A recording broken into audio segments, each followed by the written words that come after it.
ያፌትን በጩቤ የወጋው ማን ይመስላችኋል? ናታን፣ ቢንያም ወይንስ በጣም ብዙ ጥላቶች ስላሉ ሌሎች ጥላቶቹ? እናንተስ ምን ታስባላችሁ? የወጋው ማን ነው? አሁን ከደረሰበት አደጋ ሲያገግም ምን የሚፈጠር ይመስላችኋል? ምክንያቱም አሁንም ዘሎ የሚጮኸው ኤፍራታ ነው። የኤፍራታ ሴራ ስለሚመስለው ማለት ነው። ናታን ላይ ትኩረቱን ያደርግ ይሆን ወይንስ ሌላ ሰዎች ላይ? ባለፈው ክፍል ናታን ቤዛ ሆነው ቤት ውስጥ ሁለተኛ ሰራተኛ ማምጣት እንደሌለባቸው እና እነሱ ራሱ ምግብ ሰርተው መብላት እንዳለባቸው በራሳቸው መቆም እንዳለባቸውም ተነጋግረው ነበር። ዛሬ በተስማማው መሰረት ስራቸውን ቀጥለዋል። ስራቸውን እየሰሩ እያሉ በሩ ሲቆረቆር ቢንያም ነበር። በሩን የከፈተው ናታን ነበር።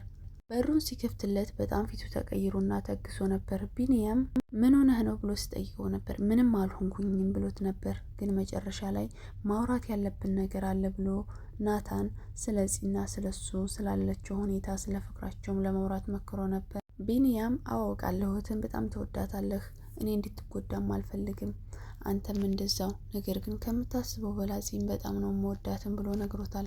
አይ እንግዲህ ልትዋደዱ ትችላላችሁ፣ ግን በፍቅራችሁን በልክ አድርጎት ብሎታል።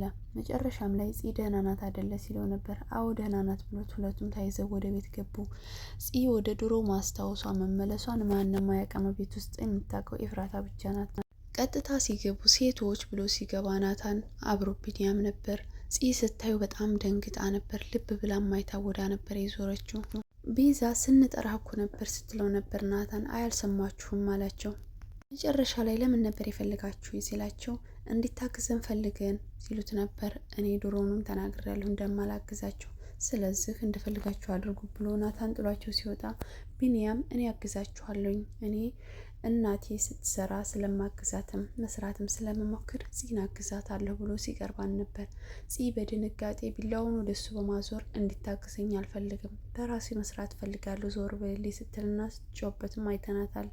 ይሄ ነገር ለቢንያም ከባድም ቢሆን የሚያስደነግጥም ቢሆን ግን ማስታወሷ እንዴት ተመለሰ ስለማያውቅ እሷን በማረጋጋትና አንቺ ደረቅ በማለት ቢላውን ይዞ አብሮ ለመክተፍም እና እሷንም ለማውራትም ሞከረ። እሷ ግን ልብ ብላም እያየችውም ነበር። ምክንያቱም የማስታወሰው ሁኔታ ስለተጀመረ ያደረገችውን ነገር የሆነውን ነገር ምንም ነገሮች ትክክል ሆነው እየመጡላት አይደለም። አስተዋየቷ ዝጋ ያስታውቃል። እና መጨረሻ ላይ ምን ሆነሽ ነው ስልክ ማታነሽው ብሎ ሲያወራት ነበር። በቃ እኔ ስራ ላይ ነኝ፣ ስራ እየሰራሁ ነው አይደለ፣ ስለዚህ ትወጣልኛለህ አትወጣልኝም በማለት በጣም በድንጋጤ እሱም ጥሏት ወጣ።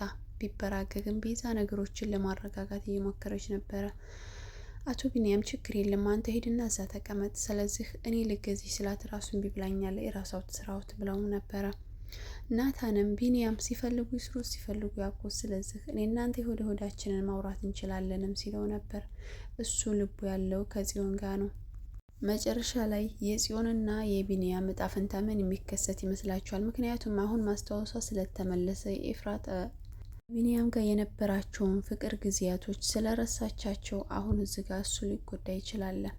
ባለፈው ደግሞ የያፌት ዘመድ የሆነው ልጅ ታወቋትም ስለነበርና ምክንያቱም አሁን እሷ ወደ እሱ ከሄደች ምን የሚፈጠር ይመስላችኋል? ናታን እህቱ እንድትበደል አይፈልግም። የጓደኛውንም ጓደኛነት ማጣት አይፈልግም። በዚህ መካከል እውነት ጽዮን ከልቧ ታፈቅረው ይሆን? ወደ ፍቅር ይቀይሩት ይሆን? ወይንስ አሁንም ሌላ ጥላቻና ሌላ ነገር ይፈጠር ይመስላችኋል? ቢንያም በጣም ትግስ ብሏል። ልቡ ስብር ብሎ ቀጥታ ወደ ቤትም ሄዷል። ቤት በሄደ ሰዓት ብቻውን ቁጭ ባለ ሰዓት ገኒ ነበር የመጣው። ገኒ ምን ሆነህ ነው ስትለው ነበረ። ጽናታ ሲላን ነበር። በጣም ከፍቶትም አዝኖ ነበረ። በቃ ተረጋጋ ብላ እሱን ለማረጋጋት ያው እየሞከረች ነበር። እንዲሁም ደግሞ ምናልባት ያስከፋ ጊዜ ካለ የሆነ ነገር ሊኖር ይችላል፣ ስለዚህ አስታውስ ስትለው ነበር። ግን እኔ ለማስታወስ ሞከርኩኝ፣ ያሳለፍናቸው ጊዜያቶች ምንም አንድ የሚያስከፋዋን ነገር የለም፣ ለማስታወስ ሞክራለሁ፣ ግን እኔ ያስከፋዋን ነገር የለኝም ብሎ በገኒ መለሰላት። እስኪ ተረጋጋ፣ ምናልባት ተረጋግተህ ስታስታውስ ሊመጣልህ ይችላል በማለት እሷም የራሷን ብሶት ቀጠለች። ልጇ እንደናፈቀቻት እና ቢንያም በምንም አይነት መልኩ አድርገህ ልጅን ላገኛት ፈልጋለሁም ስትለውና ስትማጠነውም ነበር። ቢንያም ግን አይዞሽ ምንም ችግር የለውም እንደምንም ብዬ አንድ ቀን ነገሮችን አመቻችቼ ባልችል እንኳ አግቼም በሁላ ላመጣልሽ እችላለሁም ሲልና ሲያጥናናትም ሰምተናል።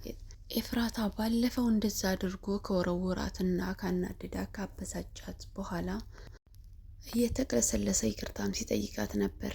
ኤፉዬ በጣም ይቅርታ፣ እኔ የራሴን ነገር ሳስወስድ የነበርኩ ሰው ነኝ። አሁን ግን የራሴን ነገር ማንም እንዲነካብኝና እንዲወስድብኝም አልፈልግም። ነገር ግን በፊትም የራሴ ነገር የሆነ ነገር ሰዎች የሚወስድብኝ አቅሙ ስለሌለኝ ነው። አሁን ግን ማንም እንዲወስድብኝ ስለማልፈልግ ነው ሲላትም ነበር።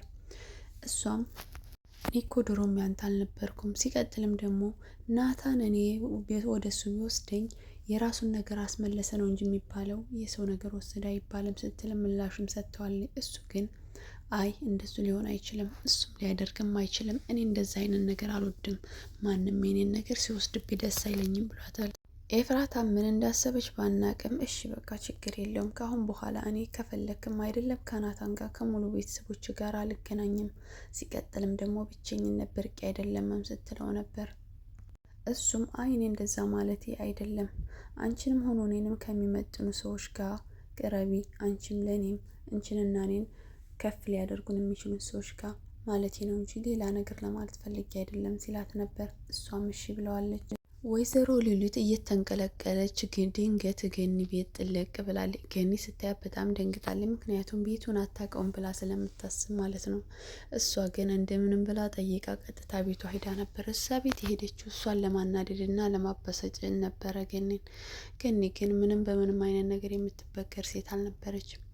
ለምን ጥለሽን ጠፋሽም ስትላን ነበር። ሲቀጥልም ደግሞ በጣም የምትገርሚና ከኔ ባሽ ድብቅ ሰው ነሽ ኤፍራታ ልጅሽ ሆና በዚህ መልኩ ደብቀሽ ቤት ውስጥ ቆያለሽ ብዬ አስቤ አላቅም ስትላን ነበር። አይደለ ስትላን ነበር እሷ። ሲቀጥልም ደግሞ የኤፍራታ አባት ማን ነው ብላ ስትጠይቃ ገኒ ብደነግጥም ግን ምን አገባሽ አንቺ ማን ስለሆንሽ ነው እኔ ስለ ኤፍራታ አባት የምትጠይቂኝ አይመለከትሽም አለቻት። ሉሊት ደግሞ አይ እንደዛ ማለት ሳይሆን ምናልባት አባቷ ጠፍቶሽ ከሆነ በማፈላለግ ላግዝ ይችላለሁም ስትላን ነበር። ገኒም ፈገግ ብላ ስጋ አረ እንደዛ ነው እንዴ? እንደዛማ ከሆነ ልክ ነሽ። ነገሩ አንቺን ወንዶችን አብጠርጥረሽ ስለምታውቂያቸው በዚህ ልታግዢ ትችላለሽ እያለ በዚህ ሲወራከቡ ዳጊ መጣ። ዳጊ ሲመጣ ወይዘሮ ሉሊት ምን ልታደርጊ መጣሽ እዚህ ደግሞ ሲላን ነበረ። እንዴ መጣሁኛ ስትለው ነበረ። እናቱን እያበሰጫቻ ስለሆነ በቃ ልሂድ ብላ ስትነሳ አሁን እኛም እንድትሄጂ ነው የምንፈልገው ብሎ ሲገላምጣትና በመጥፎ አመለካከትም ሲያን ነበረ። እሷም ደግሞ አንተም የእናቱ ልጅ ነህ በማለት ውልቅ ብላ ከቤታቸው ለመሄድ ሞክሬ፣ ግን በጣም ደስ አላት በልጇ። እናቴ አንቺን ማስከፋትና ለአንቺ መጥፎ ነገር ማሰብ ምን አይነት እርምጃ እንደሚሄድባትና እንትን እንደምትል ማወቅ መቻሏ ራሱ አንድ ነገር ነው ሲላን ነበር። ገኒም ደስ ብሏ ልጇ ላይ ጥምጥም አለችበት። ገኒ ጋር የሄደችው መተሽም መቃጠቢልኝ በማለትና ሌላሽ ነገሮችን ሴራዎችን ስለሷ ለማጥናትና ነገሮችን ለማጠንጠን ነው። አሁን ከያፌት ጋር ግጥማለኝ። ያፌት ማለት የድሮው ድብቅ አለቃዋ መሆኑን አታውቅም። ነገር ግን አሁን ያፌት የድሮ የቤዛ ፍቅረኛዋ እንደነበረ ነው የምታውቀው። መጨረሻ ላይ የሉሊት መጨረሻ ምን የሚሆነው ይመስላችኋል? አሁን ከሉሊት ላይ ድራማ ስትሰራባት ነበረ። በጣም የሚፈራቸውን ነገሮችና ክፍተቷን በመጠቀም አውቃ ላው ላይ ሳይሆን በመድፋት አካተለቻት። ከዛም በመቀጠል ደግሞ ወይዘሮ ሉሊትና ታጠቢ በማለት ሽንት ቤት ከወጣይ በኋላ ውሃውን ዘጋችባት። ውሃውን ከዘጋችበት በኋላ ደግሞ እሷን ለማስደንገጥና ለማስፈራራት መስኮቱን እየከፈተ በሩን እያንሸራተተ እሷ ተደብቃ ስታስፈራራትም ነበር። እሷን በጣም ተሸማቃ በጣምም ደንግጣ ነበር፣ ፈርታም ነበር። መጨረሻ ላይ ሳትታጠብ ታይ ስትወርድም አይተናታል። እታች ስትወርድ እያደባች ነበርና እሷ አስቀድማ ጽዮን መታ ከሁሉም ጋር ቁጭ ብላለች። ጃኬት ልልበስ ብላ ነበር የወረደችው። ጃኬቱን ሳትለብሰው ነበር የመጣች። ቤዛም ያፌትም ልብ ብለው ሲያዋት ጃኬቱ የታለ ሲሏን ነበር። ጽዮን በመንተባተብ አይ ጃኬቱን ላመጣ ሄጄ ነበር፣ ግን ጃኬቱን ስፈልግ ሳጣው ከዛ ትቼው መጣሁኝ አለቻቸው።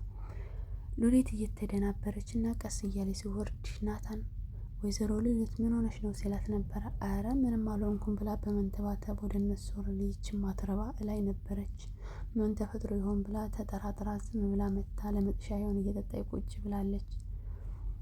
ጽዮንም ባደረገችው ነገር ራሷን ፈገግ እያደረገ ቁጭ ብላለች። ነገር ግን ቤዛ ነገሩ ገብቷታል። እሷ እያደረገችው ያለችው ነገር ማለት ነው። ናታን ማታ በጣም ሲያመሽባቸው ቤዛና ጽዮን በጣም ተደናግጠው ነበር እና መደወል ስላለባቸው ወደ ኤፍራታ ደውላ ነበር። ስትደውል ናታን በጣም ቀርቶብናል፣ እስኪ የምታውቂው ነገር ካለሽ እንዲሁም ባልሽ ከሱ ስር ስለማይሄድ የምታውቂው ነገር ካለሽ ስትላን ነበረ። ኧረ እሱም የለ እስካሁንም ድረስ አልመጣም፣ ምንም የማውቀው ነገር የለኝም፣ ግን ናታን ምን ሆነ ስትል ነበር። አይ እኔ ደህና ቢሆንና የማውቀው ነገር ቢሆን አንቺ ከምን አስደወለኝ በማለት ስልኩን ዘጋችው። ነገር ግን እዛ ጋር የተፈጠረ ሌላ ችግር አለ። ያፌት በእግሩ ወደ ቤት እየመጣ ካለ ከኋላ የሆነ ሰው ተከትሎት ነበር እና በጩቤ ሲወጋውም አይተናል። እሱ ሰው ማን ይመስላችኋል?